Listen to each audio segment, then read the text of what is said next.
ಸ್ವಾತಂತ್ರ್ಯ ದಿನಾಚರಣೆಯ ಅಂಗವಾಗಿ ಲಾಲ್ಬಾಗ್ನಲ್ಲಿ ಆಯೋಜಿಸಿರುವ ಫ್ಲವರ್ ಶೋಗೆ ಭರ್ಜರಿ ರೆಸ್ಪಾನ್ಸ್ ಸಿಕ್ಕಿದೆ. ಫಲಪುಷ್ಪ ಪ್ರದರ್ಶನದ 11ನೇ ದಿನವಾದ ಇಂದು ಹೂವಿನ ಲೋಕಕ್ಕೆ ಜನಸಾಗರವೇ ಹರಿದು ಬಂದಿದೆ.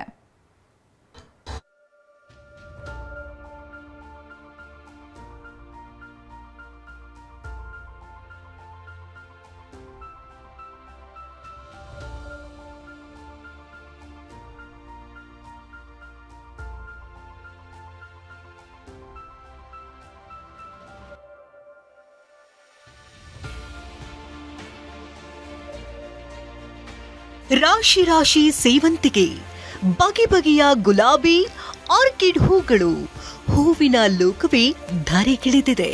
ಹೂವುಗಳಿಂದಲೇ ಅರಳಿದ ನಾಗರೇಶ್ವರ ದೇವಾಲಯ ಕಣ್ಣಿಗೆ ತಂಪು, ಮನಸ್ಸಿಗೆ ಇಂಪು ನೀಡುವ ಹೂವಿನ ಸಿರಿಗೆ ಪುಷ್ಪಪ್ರಿಯರು ಫಿದಾ ಆಗಿದ್ದಾರೆ.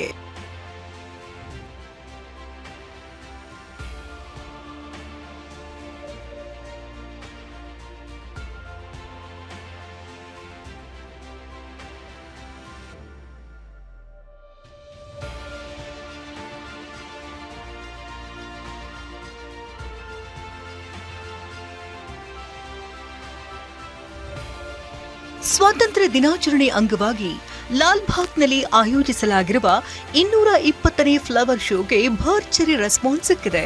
ಆಗಸ್ಟ್ 6ರಂದು ಆರಂಭವಾದಂತಹ ಫಲಪುಷ್ಪ ಪ್ರದರ್ಶನವನ್ನು ಒಟ್ಟು 11 ದಿನಗಳಲ್ಲಿ 9.5 ಲಕ್ಷಕ್ಕೂ ಹೆಚ್ಚು ಮಂದಿ ಕಣ್ತುಂಬಿಕೊಂಡಿದ್ದಾರೆ.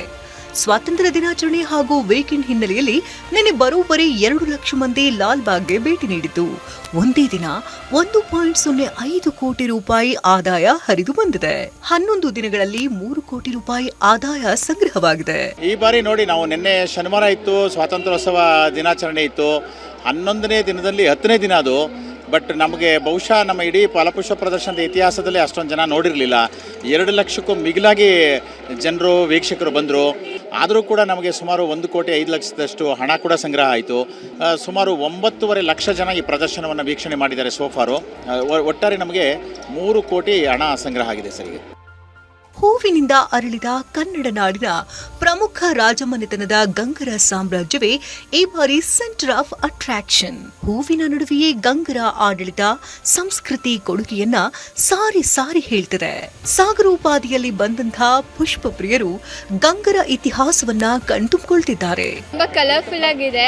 ಕ್ರೌಡ್ ಅಂತೂ ಸಿಕ್ಕಾಪಟ್ಟೆ ಇದೆ. ತುಂಬಾ ಇಲ್ಲಿಂದ ಬರೋಷ್ಟೆಲ್ಲ ಸಾಕಾಗ್ಬಿಡುತ್ತೆ. ಬಟ್ ತುಂಬಾ ಕಲರ್ಫುಲ್ ಆಗಿದೆ. ಎಲ್ಲ ಒಂದಷ್ಟು ಸ್ಟ್ರಕ್ಚರ್ಸ್ ಆಗಿರ್ಬೋದು, ಅದ್ರ ಸುತ್ತ ಫ್ಲವರ್ಸ್ ಕಲರ್ಫುಲ್ ಆಗಿ ತುಂಬ ಚೆನ್ನಾಗಿದೆ.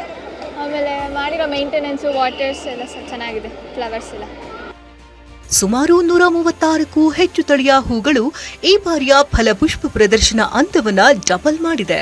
ಕಳೆದ 11 ದಿನಗಳಿಂದ ನೋಡುಗರ ಕಣ್ಮನ ತಣಿಸಿದ ಫ್ಲವರ್ ಶೋಗೆ ಆಗಸ್ಟ್ 17 ಅಂದ್ರೆ ನಾಳೆ ತೆರೆ ಬೀಳಲಿದೆ.